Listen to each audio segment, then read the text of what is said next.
अस्सलाम वालेकुम। सीए और एसीसीए की ट्रेनिंग या प्रैक्टिकल वर्क एक्सपीरियंस की अगर बात की जाए तो ये हमेशा ही टॉपिक सरगर्म रहता है कि ऑडिट फर्म्स या इंडस्ट्री की जो कंपनीज है वहाँ से अगर ट्रेनिंग हासिल की जाए तो क्या बेनिफिट्स होंगे, इनके क्या प्रोज एंड कॉन्स होंगे। तो मैंने एक्चुअली ये डिसाइड किया है कि मैं आपके साथ ये शेयर करूं कि अगर आप इंडस्ट्री में आर्टिकल्स करते हो या ऑडिट फर्म में आर्टिकल्स करते हो तो आपको क्या बेनिफिट्स होंगे।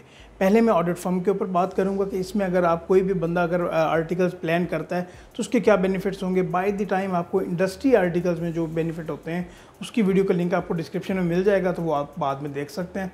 तो आपसे रिक्वेस्ट होगी कि इस चैनल को आप ज़रूर सब्सक्राइब करें। नंबर 1 जो पॉइंट मैं आपसे डिस्कस करने वाला हूँ ऑडिट फर्म के पर्सपेक्टिव से, वो है कि डाइवर्सिफाइड एक्सपोजर का। कोई भी बंदा अगर ऑडिट फर्म में जाता है, चाहे उसका किसी डिपार्टमेंट में भी हो जाए, ऑडिट में हो जाए या टैक्सेशन में हो जाए, तो वहाँ पे उसको डाइवर्सिफाइड एक्सपोजर मिलता है। फॉर एग्जांपल सर्विसेज सेक्टर है या मैन्युफैक्चरिंग सेक्टर है, कोई कंपनी ऑयल एंड गैस की है, बैंकिंग सेक्टर की है, टेक्सटाइल है, कोई भी एनजीओ है, तो उसको एक्सपोजर डिफरेंट मिल रहा होता है। वो देखता है कि डिफरेंट ऑर्गेनाइजेशंस में एक्चुअली एक्सपोजर किस तरह से है।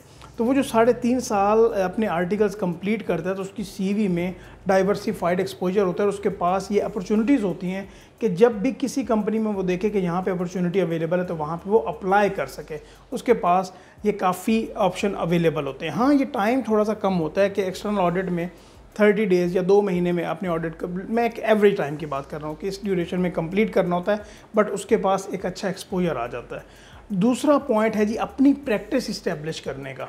दूसरा पॉइंट इस तरह से मैं डिस्कस करना चाहूँगा कि काफ़ी लोगों का ये ख्याल होता है कि भाई जैसे मेरे आर्टिकल्स कंप्लीट होंगे या आर्टिकल्स के दौरान उनका प्लान बनता है कि यार क्यों ना मैं अपनी प्रैक्टिस ही स्टार्ट कर लूँ। चाहे वो फाइनलिस्ट है या क्वालिफाइड है तो वो अपनी प्रैक्टिस कर सकते हैं, चाहे वो टैक्सेशन के पर्सपेक्टिव से हो। यहाँ पे आप एक्सटर्नल ऑडिट की प्रैक्टिस को अगर निकाल दें सी फाइनलिस्ट के पर्सपेक्टिव से, या जब भी वो अपनी ट्रेनिंग करके या क्वालिफाइड बन जाएगा तो वो अपनी ऑडिट की प्रैक्टिस कर सकता है। यही पॉइंट अगर हम इंडस्ट्री आर्टिकल्स में ले जाएं तो क्या ये पॉसिबल है?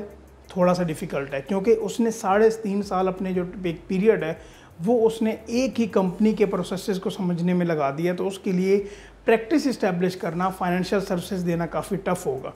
तीसरा पॉइंट ऑफ व्यू बड़ा इंटरेस्टिंग है, वो ये है कि आपकी जो इर्द गिर्द इन्वायरमेंट होता है ना ऑडिट फर्म में, वो फाइनलिस्ट देखोगे, आप क्वालिफाइड पर्सन देखोगे तो आपको एक माहौल नज़र आएगा स्टडी का भी। आप देख रहे होगे कि भाई ये मेरा जो कॉलीग है ये बड़ा अच्छा परफॉर्म कर रहा है और ये साथ अपने पेपर्स भी पास कर रहा है, तो मुझे भी अपने पेपर्स को पास करना है और मुझे भी जल्दी जल्दी क्वालिफिकेशन की तरफ जाना है।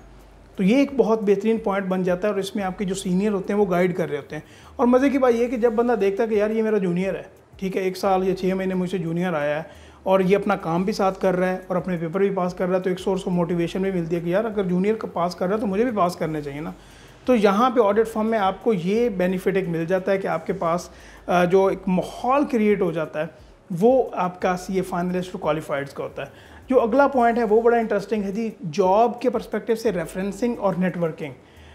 जब भी बंदा ऑडिट क्लाइंट पे जाता है तो वहाँ पे डिफरेंट लोगों से मिलता है, सीएफओ से, मैनेजर अकाउंट से, फाइनेंस से, टैक्सेशन वाले डिपार्टमेंट से मिल रहे होते हैं ना लोग, तो एक नेटवर्क बनता है, बंदे की एफिलिएशंस होती हैं लोगों के साथ। तो ये एक बड़ा एक्सपोजर होता है कि आपका एक जो नेटवर्किंग का निज़ाम होता है ये बहुत बेहतर होता है। और ये जब भी आप आर्टिकल्स के बाद निकलते हो तो अक्सर जो आपके सर्कल में ही लोग होते हैं उन्हीं में से आपकी जो जॉब की अपॉर्चुनिटीज़ हैं या वैकेंसीज़ हैं वो निकल रही होती हैं।